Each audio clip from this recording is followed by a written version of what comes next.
ಅಂತಿಮ ಘಟ್ಟಕ್ಕೆ ತಲುಪಿದ power sharing politics. High command ಬುಲಾವ್ ಮೇರೆಗೆ ದೆಹಲಿಗೆ ತೆರಳಿರುವ ರಾಜ್ಯ ನಾಯಕರು. ನಾಳೆ ನಡೆಯುವ ದೆಹಲಿ ಹೈಕಮಾಂಡ್ ಸಭೆಯಲ್ಲಿ ಯಾರಿಗೆ ಸಿಗಲಿದೆ ವರದಾನ, ಯಾರಿಗೆ ಕಾದಿದೆ ಆಘಾತ? ಗ್ಯಾರಂಟಿ ಯೋಜನೆಯ ಪ್ರಮುಖ 2 ಗ್ಯಾರಂಟಿಗಳ ಪರಿಷ್ಕರಣೆಗೆ ಮುಂದಾದ ಸರ್ಕಾರ. ಗೃಹಲಕ್ಷ್ಮಿ ಯೋಜನೆಗೆ ಬಯೋಮೆಟ್ರಿಕ್ ಮಾಡೋದಕ್ಕೆ ಸರ್ಕಾರದ ಚಿಂತನೆ. ಈ ಎಲ್ಲಾ ಸುದ್ದಿಗಳನ್ನು ನೋಡೋಣ ಕರ್ನಾಟಕ ಟಾಪ್ 20ಯಲ್ಲಿ. ರಾಜ್ಯ ರಾಜಕಾರಣದಲ್ಲಿ ತೀವ್ರ ಕುತೂಹಲ ಮೂಡಿಸಿರುವ ಪವರ್ ಶೇರಿಂಗ್ ಪಾಲಿಟಿಕ್ಸ್ ಅಂತಿಮ ಘಟ್ಟಕ್ಕೆ ತಲುಪಿದಂತೆ ಕಾಣ್ತಾ ಇದೆ. ಹೈಕಮಾಂಡ್ ದೆಹಲಿಗೆ ಬರುವಂತೆ ತುರ್ತು ಬುಲಾವ್ ಕೊಟ್ಟ ಬೆನ್ನಲ್ಲೇ ಸಿಎಂ ಮಾಸ್ಟರ್ ಪ್ಲಾನ್ ಮಾಡಿದ್ದು ತಮ್ಮ ಆಪ್ತ ಸಚಿವರ ದಂಡಿನೊಂದಿಗೆ ಕೆಲವೇ ಕ್ಷಣದಲ್ಲಿ ದೆಹಲಿಗೆ ಪ್ರಯಾಣವನ್ನ ಬೆಳೆಸಲಿದ್ದಾರೆ. ಸಿಎಂ ಜೊತೆಗೆ ಗೃಹ ಸಚಿವ G Parameshwar, MB Patil, KJ George, HC Mahadevappa ದೆಹಲಿಗೆ ತೆರಳೋಕೆ ಮುಂದಾಗಿದ್ದಾರೆ. ಈ ನಡುವೆ ಸಿಎಂ ಸಿದ್ದರಾಮಯ್ಯ ಬೆಂಗಳೂರಿನಲ್ಲಿ ಪ್ರತಿಕ್ರಿಯೆ ಕೊಟ್ಟು ನಾಳೆ ಬೆಳಗ್ಗೆ 11 ಗಂಟೆಗೆ ದೆಹಲಿಯಲ್ಲಿ ಸಭೆ ಇದೆ, ಯಾವ ವಿಷಯಕ್ಕೆ ಕರೆದಿದ್ದಾರೋ ಗೊತ್ತಿಲ್ಲ ಅಂದಿದ್ದಾರೆ. ಡಿಸಿಎಂ ಡಿಕೆ ಶಿವಕುಮಾರ್ ಮಾತನಾಡಿ, ನಾವು ಯಾವುದಕ್ಕೂ ಪ್ರತಿಕ್ರಿಯೆ ಕೊಡೋದಿಲ್ಲ, ಹೈಕಮಾಂಡ್ ಕರೆದ್ರೆ ಮಾತ್ರ ಹೋಗ್ತೀವಿ ಅಂತ ಹೇಳಿದ್ರು. I am invited to Delhi tomorrow. There is a meeting by 11 o'clock. I don't know the subject. But I am invited. Last night, Mr. Venugopal called me and intimated me the date and meeting. I don't know what is Surjewala tell me. I don't know. I'll ask him. If he asks me to come, I'll go. Otherwise, I'll be stay here. Of course, whenever the party calls, we have to go. Otherwise, I will not go. I don't know about it. I don't want to comment on it. It is not my job. ರಾಜ್ಯದಲ್ಲಿ ನಾಯಕತ್ವದ ಬದಲಾವಣೆ ಬಗ್ಗೆ ಹಲವು ತಿಂಗಳಿಂದ ಚರ್ಚೆ ಆಗ್ತಾ ಇದ್ದು, ಇವತ್ತು ನಾಳೆ ಅನ್ನುವಂತಿದ್ದ ಪರಿಸ್ಥಿತಿ ಈಗ ಬದಲಾದಂತೆ ಕಾಣ್ತಾ ಇದೆ. ಸಿಎಂ ಸಿದ್ದರಾಮಯ್ಯ ಅವರಿಗೆ ಹೈಕಮಾಂಡ್ ನಾಯಕರು ಬುಲಾವ್ ಕೊಟ್ಟಿದ್ದಾರೆ. ಮಂಗಳವಾರ ಬೆಳಗ್ಗೆ 11 ಗಂಟೆಗೆ ಸಭೆ ನಡೆಯಲಿದೆ. ಸಭೆಯಲ್ಲಿ ಎಐಸಿಸಿ ಅಧ್ಯಕ್ಷ ಮಲ್ಲಿಕಾರ್ಜುನ್ ಖರ್ಗೆ, ಲೋಕಸಭೆ ವಿಪಕ್ಷ ನಾಯಕ ರಾಹುಲ್ ಗಾಂಧಿ ಹಾಗೂ ಸಂಘಟನಾ ಪ್ರಧಾನ ಕಾರ್ಯದರ್ಶಿ ಕೆಸಿ ವೇಣುಗೋಪಾಲ್ ಸಮ್ಮುಖದಲ್ಲಿ ಸಭೆ ಆಗುತ್ತೆ. ಸಭೆಯಲ್ಲಿ ನಾಯಕತ್ವ ಬದಲಾವಣೆ ಬಗ್ಗೆನೇ ಪ್ರಮುಖ ಚರ್ಚೆ ಆಗುತ್ತಾ ಅಥವಾ ಸಚಿವ ಸಂಪುಟ ಪುನರ್ರಚನೆಗೆ ಅವಕಾಶ ನೀಡಬಹುದಾ? ಈ ಎಲ್ಲ ವಿಷಯ ಬಿಟ್ಟು ಕೇವಲ ರಾಜ್ಯಸಭೆ ಚುನಾವಣೆಗೆ ಅಭ್ಯರ್ಥಿಗಳ ಆಯ್ಕೆ ವಿಚಾರಕ್ಕೆ ಕರೆದಿದ್ದಾರಾ ಗೊತ್ತಿಲ್ಲ. ಆದರೆ ರಾಜ್ಯ ಉಸ್ತುವಾರಿ ಸುರ್ಜೇವಾಲಾ ಮಾತ್ರ ರಾಜ್ಯಸಭೆ ಚುನಾವಣೆಗೆ ನೋಟಿಫಿಕೇಶನ್ ಆಗಿದೆ, ಈ ವಿಚಾರಕ್ಕೆ ಕರೆಯಲಾಗಿದೆ ಅಂತ ಹೇಳಿದ್ದಾರೆ.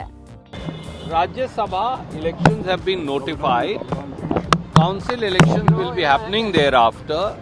Party continues to have consultations. So please do not speculate. I quash all other speculation.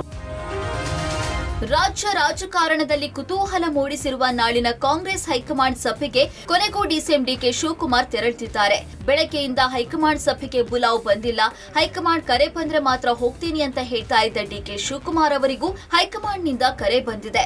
ಬೆಳಗ್ಗೆಯಿಂದ ಬೆಂಗಳೂರಿನಲ್ಲಿ ನಡೆದ ಅನೇಕ ಕಾರ್ಯಕ್ರಮಗಳಲ್ಲಿ ಡಿಕೆ ಶಿವಕುಮಾರ್ ಭಾಗಿಯಾಗಿದ್ರು. ಸಂಜೆ ದೇವನಹಳ್ಳಿಯ ರೆಸಾರ್ಟ್ನಲ್ಲಿ ಸಭೆ ಮುಗಿಸಿದ ಬಳಿಕ ಮಾತನಾಡಿದ ಡಿಕೆ ಶಿವಕುಮಾರ್, ನಾಳೆ ದೆಹಲಿಯಲ್ಲಿ ನಡೆಯುವ ಸಭೆಗೆ ತಾವು ತೆರಳ್ತಾ ಇರೋದಾಗಿ ಹೇಳಿದ್ರು. ಹೀಗಾಗಿ ನಾಳೆ ದೆಹಲಿಯಲ್ಲಿ ನಡೆಯುವ ರಾಹುಲ್ ಗಾಂಧಿ, ಮಲ್ಲಿಕಾರ್ಜುನ ಖರ್ಗೆ ಹಾಗೂ ವೇಣುಗೋಪಾಲ್ ಸಮ್ಮುಖದಲ್ಲಿ ನಡೆಯುವ ಸಭೆಯಲ್ಲಿ ಡಿಕೆ ಶಿವಕುಮಾರ್ ಅವರಿಗೆ ವರದಾನ ಸಿಗಲಿದ್ಯಾ ಕಾದು ನೋಡಬೇಕು. ಒಟ್ನಲ್ಲಿ ನಾಳಿನ ದೆಹಲಿ ಕಾಂಗ್ರೆಸ್ ಬೆಳವಣಿಗೆಗಳು ರಾಜ್ಯ ರಾಜಕಾರಣಕ್ಕೆ ಮಹತ್ವದ್ದಾಗಿದೆ.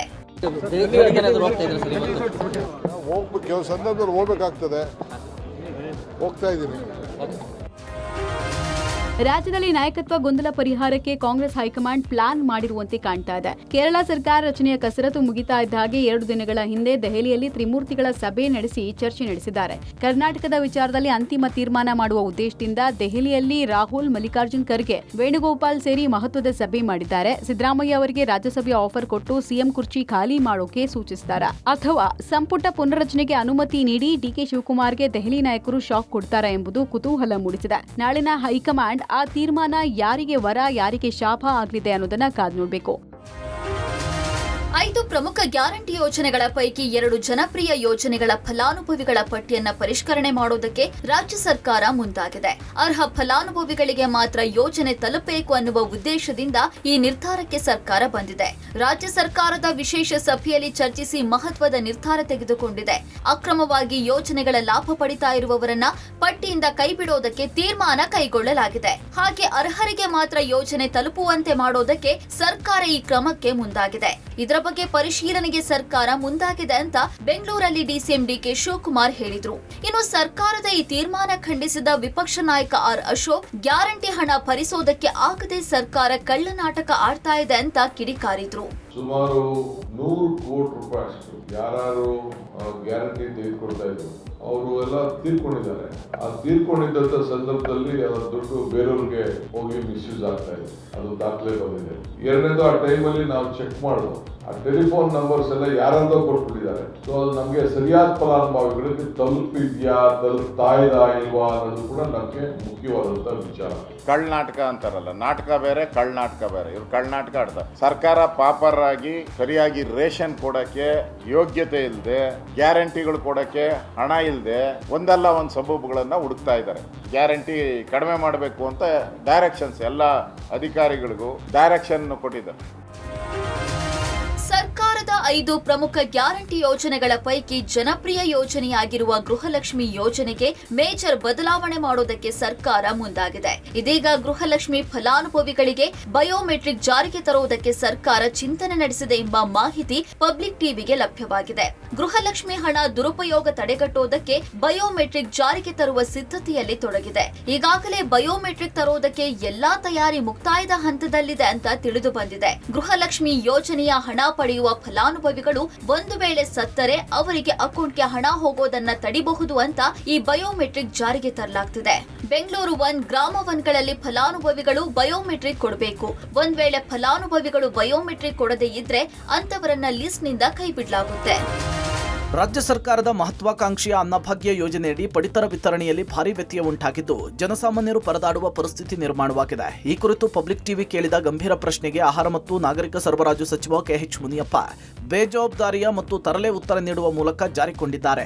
ರಾಜ್ಯದಲ್ಲಿ ಅಕ್ಕಿ ವಿತರಣೆ ಯಾಕೆ ಸರಿಯಾಗ್ತಿಲ್ಲ, ಕೊರತೆಗೆ ಕಾರಣವೇನು ಅಂತ ಹೇಳಿ ಪಬ್ಲಿಕ್ ಟಿವಿ ಸರಣಿ ಪ್ರಶ್ನೆಗಳನ್ನು ಮುಂದಿಟ್ಟಾಗ ಸಚಿವ ಮುನಿಯಪ್ಪ ಅವರು ನಿರ್ಲಕ್ಷ್ಯದ ಉತ್ತರ ಕೊಟ್ಟಿದ್ದಾರೆ. ಪಡಿತರ ಅಕ್ಕಿ ವಿಚಾರದಲ್ಲಿ ಯಾವುದೇ ಸಮಸ್ಯೆ ಇಲ್ಲ, ಎಲ್ಲಾದರೂ ಅಕ್ಕಿ ಕಡಿಮೆ ಕೊಡ್ತಾ ಇದ್ದಾರಾ ಅಂತ ಹೇಳಿ ನಾನು ಕೂಡಲೇ ಕ್ರಮ ಕೈಗೊಳ್ತೇನೆ, ನನ್ನ ಹತ್ತಿರ ತರಲೆ ಮಾಡೋದಕ್ಕೆ ಬರಬೇಡಿ ಅಂತ ಹೇಳಿ ಸಚಿವರು ಕಿಡಿಕಾರಿದ್ದಾರೆ. ಪ್ರಸ್ತುತ ರಾಜ್ಯ ಸರ್ಕಾರದಿಂದ ಬರಬೇಕಾದ ಅಕ್ಕಿ ಪೂರೈಕೆ ಆಗ್ತಿಲ್ಲ. ಈಗ ಕೇಂದ್ರ ಸರ್ಕಾರದಿಂದ ಬರ್ತಾ ಇರುವ ಅಕ್ಕಿ ಮತ್ತು ರಾಗಿಯನ್ನು ಮಾತ್ರ ವಿತರಣೆ ಮಾಡಲಾಗ್ತಿದೆ. ಸುಮ್ಮನೆ ಹೇಳ್ಕೊಡಿದ್ರೆ ಸುಮ್ಮನೆ ಮಾತಾಡಬಾರ್ದು. ನೀವು ನಿರ್ದಿಷ್ಟವಾಗಿ ಇಂಥ ಡಿಪೋನಲ್ಲಿ ಅಂದ್ರೆ ಸ್ಪಾಟ್ ಅಲ್ಲಿ ಆಕ್ಷನ್ ತಗೊಂಡು ಏನು ಇಲ್ಲದೆ ಅಲ್ಲ, ನೀವು ತರಳೆ ಮಾಡಕ್ ಬರ್ಬೇಡ್ರಿ. ಇಲ್ಲ, ತರಳೆ ಸ್ಪೆಸಿಫಿಕ್ ಆಗಿ ಹೇಳಪ್ಪ. ಅದು ಬೇಡ, ಸ್ಪೆಸಿಫಿಕ್ ಆಗಿ ಗೊತ್ತಿಲ್ಲ ನಿಮಗ್ ಗೊತ್ತಿಲ್ಲ ಹೇಳ್ಬೇಕಪ್ಪ. ನೀನ್ ಹೇಳು ಇಂಥ ಕಡೆ ಅಂದ್ರೆ ಸ್ಪಾಟ್ನಾಗ ಆಕ್ಷನ್ ಯಾಕೆ ಹೇಳಿದ್ದೀನಿ ನಡೆ. ಅನ್ನಭಾಗ್ಯ ಯೋಜನೆಯಡಿ ಪಡಿತರ ವಿತರಣೆಯಲ್ಲಿ ಭಾರೀ ವ್ಯತ್ಯಯ ಉಂಟಾಗಿರುವುದನ್ನು ಆಹಾರ ಸಚಿವ KH ಮುನಿಯಪ್ಪ ತಳ್ಳಿ ಹಾಕಿದ್ದಾರೆ. ಆದರೆ ರಾಜಧಾನಿ ಬೆಂಗಳೂರಿನ ಒಯಾಲಿ ಕಾವಲ್ನಲ್ಲಿರುವಂತಹ ನ್ಯಾಯಬೆಲೆ ಅಂಗಡಿಯಲ್ಲಿ ಬೆಳಗ್ಗೆಯಿಂದಲೇ ಪಡಿತರ ಧಾನ್ಯ ಪಡೆಯುವುದಕ್ಕೆ ಸರತಿ ಸಾಲಿನಲ್ಲಿ ನಿಂತಿರೋದು ಕಂಡುಬಂತು. ರಾಜ್ಯ ಸರ್ಕಾರದಿಂದ ಅಕ್ಕಿ ಬಾರದ ಕಾರಣ 4 kg ಅಕ್ಕಿ ಹಾಗೂ 6 kg ರಾಗಿಯನ್ನು ವಿತರಣೆ ಮಾಡ್ತಾ ಇದ್ದೇವೆ ಅಂತ ಹೇಳಿ ಪಡಿತರ ಅಂಗಡಿಯ ಮಾಲೀಕರು ಹೇಳಿದ್ರು. ನೆಲಮಂಗಲದಲ್ಲಿ ಇದೇ ಸ್ಥಿತಿ ಕಂಡು ಬಂದಿದೆ. ಕೇಂದ್ರದಿಂದ ಬರ್ತಾ ಇರುವ ಅಕ್ಕಿ ಮತ್ತು ರಾಗಿ ಮಾತ್ರ ವಿತರಣೆಯನ್ನ ಮಾಡ್ತಾ ಇದ್ದೇವೆ. ರಾಜ್ಯ ಸರ್ಕಾರದಿಂದ ಯಾವುದೇ ಧಾನ್ಯಗಳು ವಿತರಣೆ ಆಗ್ತಾ ಇಲ್ಲ ಅಂತ ಹೇಳಿ ನ್ಯಾಯಬೆಲೆ ಅಂಗಡಿಯ ಸಿಬ್ಬಂದಿ ತಿಳಿಸಿದ್ದಾರೆ. ನಾನೀಗ ಬೆಂಗಳೂರಿನ ಒಂದು ನ್ಯಾಯಬೆಲೆ ಅಂಗಡಿ ಮುಂದೆ ಇದ್ದೀನಿ. ಇದು ಸಂಪಿಗೆ ಬಡಾವಣೆ ಅಂತ. ಇಲ್ಲಿ ಈಗ ಒಂದು ಬೋರ್ಡ್ ಹಾಕಿದ್ದಾರೆ ಕರ್ನಾಟಕ ಸರ್ಕಾರದ. ನೀವು ದೃಶ್ಯಗಳಲ್ಲಿ ನೋಡಬಹುದು. ಪಡಿತರ ಚೀಟಿ ಸದಸ್ಯರ ಆಹಾರ ಧಾನ್ಯ ವಿವರ ಮೇ ಮತ್ತೆ ಜೂನ್, ಅಂದ್ರೆ ನಾವೀಗ ಮೇ ತಿಂಗಳಲ್ಲಿದ್ದೀವಿ. ಮೇ ಮತ್ತು ಜೂನ್ 2 ತಿಂಗಳ ಧಾನ್ಯನ ಒಟ್ಟಿಗೆ ಕಳಿಸುವಂತ ಕೆಲಸ ಆಗಿದೆ. ಅದು ಕೇಂದ್ರ ಸರ್ಕಾರದ್ದು. AY ಅಂತ ಏನಿದೆ, ಇದು ಅಂತ್ಯೋದಯ ಕಾರ್ಡ್ಗಳಿಗೆ ಅವರಿಗೆ 21 kg ಅಕ್ಕಿ, 21 kg ರಾಗಿ, ಒಟ್ಟು 42 ಅಂತ್ಯೋದಯ ಕಾರ್ಡ್ಗಳು ಯಾರಿದ್ದಾರೆ ಅವರಿಗೆ 42 kg ರಾಗಿ ಮತ್ತು 28 kg ಅಕ್ಕಿ. 14 ಒಂದು ಕಾರ್ಡ್ ಒಬ್ಬರಿಗೆ 21 kg ರಾಗಿ ಕೊಡ್ತಾರೆ, 14 kg ಅಕ್ಕಿ ವಿತರಣೆ ಮಾಡ್ತಾರೆ. 2 ತಿಂಗಳು ಸೇರಿ 42 + 28 kg. ಆಮೇಲೆ PHH ಕೇಂದ್ರ ಪಡಿತರ ಚೀಟಿ ಸದಸ್ಯರಿಗೆ, ಅಂದರೆ ಕೇಂದ್ರ ಸರ್ಕಾರದ ಪಡಿತರ ಕಾರ್ಡ್ಗಳನ್ನ ಹೊಂದಿರುವಂಥವ್ರಿಗೆ 3 kg ಮೇ ತಿಂಗಳದ ರಾಗಿ, 3 kg ಜೂನ್ ತಿಂಗಳ ರಾಗಿ, ಒಟ್ಟು 6 kg ರಾಗಿ. ಮತ್ತು ಅಕ್ಕಿನೂ ಕೂಡ 2 kg, ಅಂದರೆ ಮೇ ಮತ್ತು ಜೂನ್ 10 kg ಕೊಡ್ತಿದ್ದಾರೆ. ದೇಶವಾಸಿಗಳಿಗೆ ಕೇಂದ್ರ ಸರ್ಕಾರ ಬೆಳ್ಳಂಬೆಳಗ್ಗೆ ಮತ್ತೆ ಶಾಕ್ ಕೊಟ್ಟಿದೆ. ಇವತ್ತು ಪೆಟ್ರೋಲ್ ಡೀಸೆಲ್ ರೇಟ್ ಮತ್ತೆ ಏರಿಕೆ ಮಾಡಿ ಆಘಾತ ಕೊಟ್ಟಿದೆ. ಪ್ರತಿ ಲೀಟರ್ ಪೆಟ್ರೋಲ್ ಡೀಸೆಲ್ ಮೇಲಿನ ಬೆಲೆಯನ್ನ 3 ರೂಪಾಯಿವರೆಗೂ ಹೆಚ್ಚಿಸಲಾಗಿದೆ. ಇದು ಕಳೆದ 10 ದಿನಗಳಲ್ಲಿ 4ನೇ ಬಾರಿಗೆ ಏರಿಕೆ ಮಾಡಿದ ದರವಾಗಿದೆ. ಅಲ್ಲದೆ CNG ಬೆಲೆಯಲ್ಲೂ ಕೂಡ ಪ್ರತಿ ಕೆಜಿಗೆ 1 ರೂಪಾಯಿ ಏರಿಕೆಯಾಗಿದೆ. ಇದು ಇತ್ತೀಚಿನ ದಿನಗಳಲ್ಲಿ 3ನೇ ಬಾರಿಗೆ ಮಾಡಿದಂತಹ ದರ ಏರಿಕೆಯಾಗಿದೆ. ಒಟ್ಟು ದರ ಏರಿಕೆ 4 ರೂಪಾಯಿ ತಲುಪಿದೆ. ಬೆಂಗಳೂರಿನಲ್ಲಿ ಲೀಟರ್ ಪೆಟ್ರೋಲ್ ದರ 110 ರೂಪಾಯಿ 89 ಪೈಸೆಗೆ ಏರಿಕೆಯಾಗಿದೆ. ಲೀಟರ್ ಡೀಸೆಲ್ 98 ರೂಪಾಯಿಗೆ ಏರಿಕೆಯಾಗಿದೆ. ಜಾಗತಿಕ ಕಚ್ಚಾ ತೈಲದ ಬೆಲೆ ಏರಿಕೆ ಮತ್ತು ಡಾಲರ್ ಎದುರು ರೂಪಾಯಿ ಮೌಲ್ಯ ಕುಸಿತದ ನಡುವೆ ಬೆಲೆ ಏರಿಕೆಗಳು ಕಂಡುಬಂದಿದೆ. ಇದರಿಂದ ತೈಲ ಮಾರುಕಟ್ಟೆಯ ಕಂಪನಿಗಳ ಆಮದು ವೆಚ್ಚಗಳ ಮೇಲೆ ಹೊರಬೀಳುವಂತಾಗಿದೆ. ಆದರೆ ಕೇಂದ್ರ ಸರ್ಕಾರ ಮಾತ್ರ ಇದು ಭಾರತೀಯ ತೈಲ ಕಂಪನಿಗಳು ಎದುರಿಸ್ತಾ ಇರುವ ನಷ್ಟ ತಗ್ಗಿಸುವುದಕ್ಕೆ ಕೈಗೊಂಡ ಕ್ರಮವಾಗಿದೆ ಅಂತ ಸಮರ್ಥಿಸಿಕೊಂಡಿದ್ದಾರೆ. ಮಧ್ಯಪ್ರಾಚ್ಯ ಯುದ್ಧದ ಬಳಿಕ ಪೆಟ್ರೋಲ್ ಹಾಗೂ ಡೀಸೆಲ್ ದರಗಳು ಸರಣಿಯಾಗಿ ಏರಿಕೆಯಾಗುತ್ತಲೇ ಇದೆ. ಇವತ್ತು ಸಹ ಪೆಟ್ರೋಲ್ ಡೀಸೆಲ್ ದರವನ್ನು ಏರಿಸಿದ ಕಾರಣ ಜನರಲ್ಲಿ ಅಸಮಾಧಾನ ಮನೆ ಮಾಡಿದೆ. ದರ ಏರಿಕೆಯಿಂದ ಜೀವನ ದುಸ್ತರವಾಗ್ತಾ ಇದೆ. ಸರ್ಕಾರ ದರ ಕಡಿಮೆ ಮಾಡುವುದರ ಬಗ್ಗೆ ಪರ್ಯಾಯ ಮಾರ್ಗವನ್ನು ಕಂಡು ಹಿಡ್ಕೊಬೇಕು. ಇಲ್ಲದಿದ್ರೆ ನಾವು ವಾಹನಗಳ ಬಳಕೆ ಮಾಡುವುದನ್ನು ನಿಲ್ಲಿಸಬೇಕಾಗುತ್ತೆ ಅಂತ ದಾವಣಗೆರೆಯಲ್ಲಿ ಜನರು ಅಳಲನ್ನು ತೋಡ್ಕೊಂಡಿದ್ದಾರೆ. ದರ ಏರಿಕೆಯಿಂದಾಗಿ ಕಲಬುರಗಿಯಲ್ಲಿ ಆಟೋ ಚಾಲಕರು ಸಂಕಷ್ಟಕ್ಕೆ ಸಿಲುಕಿದ್ದಾರೆ. ಅತ್ತ ಹುಬ್ಬಳ್ಳಿಯಲ್ಲೂ ಕೂಡ ಕೇಂದ್ರ ರಾಜ್ಯ ಸರ್ಕಾರದ ವಿರುದ್ಧ ವಾಹನ ಸವಾರರು ಆಕ್ರೋಶ ಹೊರಹಾಕಿದ್ದಾರೆ. ಮಡಿಕೇರಿಯಲ್ಲಿ ಪೆಟ್ರೋಲ್ ದರ ಏರಿಕೆಯಿಂದ ಪ್ರವಾಸೋದ್ಯಮಕ್ಕೂ ಧಕ್ಕೆಯಾಗಿದೆ. ತುಮಕೂರಿನಲ್ಲಿ ದರ ಏರಿಕೆಯ ವಿರುದ್ಧ ಅಸಮಾಧಾನ ವ್ಯಕ್ತಪಡಿಸಿರುವ ಬೈಕ್ ಸವಾರರು ದರ ಏರಿಕೆ ಹೀಗೆ ಮುಂದುವರೆದ್ರೆ ಜೀವನ ನಡೆಸುವುದು ಹೆಂಗೆ ಅಂತ ಪ್ರಶ್ನೆ ಮಾಡಿದ್ದಾರೆ. ಕೇಂದ್ರ ಸರ್ಕಾರ ಹೊಣೆ, ಕೇಂದ್ರ ಸರ್ಕಾರ ಜಾಸ್ತಿ ಮಾಡಿರೋದು, ಮತ್ತು ರಾಜ್ಯ ಸರ್ಕಾರ ಕಮ್ಮಿ ಮಾಡಲ್ಲ. ಈಗ ಅವರೇ ಜಾಸ್ತಿ ಮಾಡಿದರೆ BJP ವಿರೋಧ ಪಕ್ಷ ರೋಡಿಗೆ ಇಳಿತಾರೆ. ಸಾಮಾನ್ಯ ಜನರ ಮೇಲೆ ಹೊಡೆತ ಬೀಳ್ತಾರೆ. ಅದು ಈ ಗಾಡಿ ಬಿಟ್ಟು ಅಡ್ಡಾಡೋಕ್ಕಾಗುತ್ತಾರಾ? ದಿನ ದಿನ ಏರಿಸ್ರಿ ಹ್ಯಾಂಗ್ರಿ? ಪೆಟ್ರೋಲ್ ಗ್ಯಾಸ್ ಎಲ್ಲ ಡೀಸೆಲ್ ಹೆಚ್ಚಿಗೆ ಆಲತ್ತವ. ರೇಟ್ ಕಮ್ಮಿ ಮಾಡಬೇಕು. ನಮಗೆ ಸಮಸ್ಯೆ ಆಲತ್ತೆ. ನಮಗೆ ಕಸ್ಟಮರ್ ರೊಕ್ಕ ಕೊಡ್ಲಿಕ್ಕೆ ಇದು ಮಾಡ್ತಾರೆ. ಈಗ ತುಂಬ ರೇಟ್ ಜಾಸ್ತಿ ಆಗೈತೆ. ಬಡವ್ರ ಬಗ್ಗೆ ಗಾಡಿ ಓಡ್ಸೋಕ್ಕಾಗಲ್ಲ. ಸಾಮಾನ್ಯ ಜನಗಳು ಜೀವನ ಮಾಡೋಕ್ಕಾಗಲ್ಲ. ಗ್ಯಾಸು ಪೆಟ್ರೋಲು ಎಲ್ಲ ಜಾಸ್ತಿ ಆಗೋದ್ರಿಂದ ಸಮಸ್ಯೆ ಜಾಸ್ತಿ. 10 ದಿನಗಳಲ್ಲಿ 4ನೇ ಬಾರಿಗೆ ಪೆಟ್ರೋಲ್ ಡೀಸೆಲ್ ದರ ಏರಿಕೆಯಾಗಿದ್ದು, ದರ ಏರಿಕೆಯ ಬೆನ್ನಲ್ಲೇ ಸ್ಟಾಕ್ ಸಮಸ್ಯೆ ಎದುರಾಗಿದೆ. ಕಳೆದ 2 ದಿನಗಳಿಂದ ಪೆಟ್ರೋಲ್ ಡೀಸೆಲ್ ಪೂರೈಕೆಯಾಗದೆ ಬಂಕ್ಗಳಲ್ಲಿ ನೋ ಸ್ಟಾಕ್ ಬೋರ್ಡ್ ಹಾಕಲಾಗಿದೆ. ಈ ಹಿಂದೆ ವಾರಕ್ಕೆ 6 ಲೋಡ್ ಬರ್ತಾ ಇದ್ದ ಪೆಟ್ರೋಲ್ ಸದ್ಯ ವಾರಕ್ಕೆ 3 ಲೋಡ್ ಬರ್ತಿದೆ. ತೈಲ ಕಂಪನಿಗಳಿಂದಲೇ ಸ್ಟಾಕ್ ಪೂರೈಕೆಯಲ್ಲಿ ವಿಳಂಬವಾದ ಕಾರಣ ಪೆಟ್ರೋಲ್ ಬಂಕುಗಳ ಮಾಲೀಕರು ಕಂಗಾಲಾಗಿದ್ದಾರೆ. ದರ ಹೆಚ್ಚಾದರೂ ಸಾರ್ವಜನಿಕರು ಪೆಟ್ರೋಲ್ ಉಪಯೋಗಿಸುತ್ತಿದ್ದಾರೆ. ಆದರೆ ಸ್ಟಾಕ್ ಇಲ್ಲದೆ ಇದ್ರೆ ಇನ್ನೂ ತೊಂದರೆ ಉಂಟಾಗುತ್ತೆ ಅಂತ ಬಂಕ್ ಮಾಲೀಕರು ಆತಂಕವನ್ನು ವ್ಯಕ್ತಪಡಿಸಿದ್ದಾರೆ. ಪೆಟ್ರೋಲ್ ಬಂಕ್ನ ಮ್ಯಾನೇಜರ್ ಇದ್ದಾರೆ, ಅವ್ರನ್ನ ಮಾತನಾಡಿಸ್ತೀನಿ.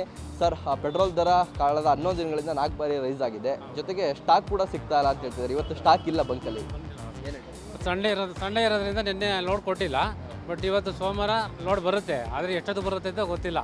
ಎಲ್ಲ ಕಂಪ್ನಿಲೇ ಸ್ಟಾಕ್ ಇಲ್ಲ. ಅಲ್ಲಿಂದ ತಿರ್ಗಾ ಮತ್ತೆ MRPಯಲ್ಲಿಂದ ತರಿಸ್ತಾ ಇದ್ದಾರೆ. MRPಯಲ್ಲೂ ಲೋಡ್ ಲೇಟಾಗಿ ಕೊಡ್ತಾರೆ. ಆದ್ದರಿಂದ ಲೋಡ್ ಬರ್ತಾನೆ ಇಲ್ಲ ಸರಿಯಾಗಿ. ನಾವು 1 ಲೋಡ್ ಕೊಡೋದಕ್ಕೆ 2 ಲೋಡ್ ಕೊಡೋದಕ್ಕೆ 1 ಲೋಡ್ ಕೊಡ್ತಾ ಇದ್ದಾರೆ. ಹಾಗಾಗಿ ಮುಂಚೆ ಎಲ್ಲ ವಾರಕ್ಕೆ ಎಷ್ಟು ಲೋಡ್ ತರಿಸ್ಕೊತಾ ಇದ್ರಿ, ಈಗ ಎಷ್ಟು ಲೋಡ್ ಬರ್ತಾ ಇದೆ ಅಂತ? ವಾರಕ್ಕೆ ಮೊದಲು 6 ಲೋಡ್ ಬರ್ತಾ ಇತ್ತು. ಇವಾಗ 3 ಲೋಡ್ ಬರ್ತಾ ಇದೆ. 3 ಲೋಡ್ ಬರ್ತಾ ಇದೆ. ಇದರಿಂದ ಸಮಸ್ಯೆ. ನಮಗೆ ಡೈಲಿ ಲೋಡ್ ಬರಲೇಬೇಕು. ಡೋರ್ಲಿ ಲೋಡ್ ಬರಲಿಲ್ಲ ಅಂದರೆ ಮತ್ತೆ ಮಾರನೇ ಖಾಲಿ ಆಗಿಬಿಡ್ತದೆ. ಇವತ್ತು ಬಂದರೆ ಮತ್ತೆ ನಾಳೆ ಬೆಳಗ್ಗೆ ನೋ ಸ್ಟಾಕ್ ಬೋರ್ಡ್. ಭಟ್ಕಳದ ತಟ್ಟೆಹಕ್ಲು ನದಿಯಲ್ಲಿ ಸಂಭವಿಸಿದ ಭೀಕರ ದುರಂತದಲ್ಲಿ ಮೃತಪಟ್ಟವರ ಸಂಖ್ಯೆ 11ಕ್ಕೆ ಏರಿಕೆಯಾಗಿದೆ. ಭಾನುವಾರ 10 ಜನರ ಮೃತದೇಹ ಪತ್ತೆಯಾಗಿದ್ದು, ಇವತ್ತು ಮತ್ತೊಂದು ಮೃತದೇಹ ಪತ್ತೆಯಾಗಿದೆ. ಮೃತ ವ್ಯಕ್ತಿಯನ್ನ ಮಾದೇವ್ ನಾಯ್ಕ್ ಅಂತ ಗುರುತಿಸಲಾಗಿದೆ. ನದಿಯಲ್ಲಿ ನಾಪತ್ತೆಯಾಗಿದ್ದವರಿಗಾಗಿ ಇವತ್ತು ಬೆಳಗ್ಗೆ 8 ಗಂಟೆಯಿಂದ NDRF ತಂಡ ಶೋಧ ಕಾರ್ಯಾಚರಣೆ ನಡೆಸಿತ್ತು. ಈ ವೇಳೆ ಕಾಣೆಯಾಗಿದ್ದ ಮಾದೇವ್ ನಾಯ್ಕ್ ಅವರ ಮೃತದೇಹವನ್ನ ತಟ್ಟೆಹಕ್ಲು ನದಿಯ ಅಳವೆಯಲ್ಲಿ ಪತ್ತೆಯಾಗಿದೆ. ನದಿಯ ನೀರಿನಲ್ಲಿ ಕಾಣೆಯಾಗಿದ್ದ ಶವಗಳನ್ನು ಪತ್ತೆ ಹಚ್ಚುವುದಕ್ಕೆ NDRF ತಂಡ ಶೋಧ ಕಾರ್ಯಾಚರಣೆಯಲ್ಲಿ ಮುಳುಗು ತಜ್ಞರು ಕೂಡ ಭಾಗಿಯಾಗಿದ್ರು. ಅಗ್ನಿಶಾಮಕ ದಳ ಹಾಗೂ NDRF ತಂಡಗಳು ಪ್ರತ್ಯೇಕವಾಗಿ ಶೋಧ ನಡೆಸಿದ್ವು. ನದಿಯಲ್ಲಿ ನೀರು ಕಡಿಮೆ ಇದ್ದ ಕಾರಣ ಶೋಧ ಕಾರ್ಯಾಚರಣೆ ಸುಲಭವಾಗಿದೆ. ಈಗಾಗಲೇ 10 ಜನರ ಮರಣೋತ್ತರ ಪರೀಕ್ಷೆ ಮಾಡಲಾಗಿದೆ. ಇವತ್ತು ಪತ್ತೆಯಾದ ಮಾದೇವ್ ನಾಯ್ಕ್ ಮರಣೋತ್ತರ ಪರೀಕ್ಷೆಯನ್ನು ನಡೆಸಿ ಎಲ್ಲರ ಮೃತದೇಹಗಳನ್ನು ಕುಟುಂಬಸ್ಥರಿಗೆ ಹಸ್ತಾಂತರಿಸಲಾಗಿದೆ. ಭಟ್ಕಳದ ಶಿರಾಳಿ ಹಿಂದೂ ರುದ್ರಭೂಮಿಯಲ್ಲಿ ಸಾಮೂಹಿಕ ಅಂತ್ಯ ಸಂಸ್ಕಾರ ಮಾಡಲಾಯಿತು. ಕುಟುಂಬಸ್ಥರ ಆಕ್ರಂದನ ಮುಗಿಲು ಮುಟ್ಟಿ. ಮಾದೇವನವರು ಹೋದಲ್ಲ, ಅವರು ಕೂಲಿ ಕೆಲಸ ಮಾಡ್ತಿದ್ರು. ಅವ್ರ ಹೆಂಗಸರು ಅದೇ ಕೂಲಿ, ಕಪ್ಪೆ ಚಿಪ್ಪೆ ಉಂಟಲ್ಲ ಅದನ್ನು ತಂದು ಮಾರಾಟ ಮಾಡೋದು ಜೀವನ. ಅಲ್ಲಿ ಏನಾಗಿದೆ ನನಗರೆ, ಆ ದಿವಸ ನೀರು ಕಡಿಮೆ ಇರೋ ಒಳಗೋದ್ರು ಅವರು. 200 ಮಂದಿ ಮೊದಲೇ ಅವರೆಲ್ಲ ಸ್ವಲ್ಪ ನೀರು ಏರೋ ಮೊದಲೇ ಪಾಸಾಗಿದ್ದಾರೆ. ಬಾಕಿ ಇವರು ಒಂದು 12 ಮಂದಿ ಸ್ವಲ್ಪ ಲೇಟ್ ಆಯಿತು. ನೀರು ಏರಿದ ನಂತರ ಅವ್ರು ದಾಟುವಾಗ ಒಂದು 2 ಲಾಂಬರ್ ಅಂತೇಳಿ ಅದು ಬಂದು ಒತ್ತಿ ಡೀಪ್ ತಗೊಂಡು ಹೋಗ್ಬಿಟ್ಟು, ಆವಾಗ ಇವರು 12 ಮಂದಿ ಹೋಗ್ಬಿಟ್ರು.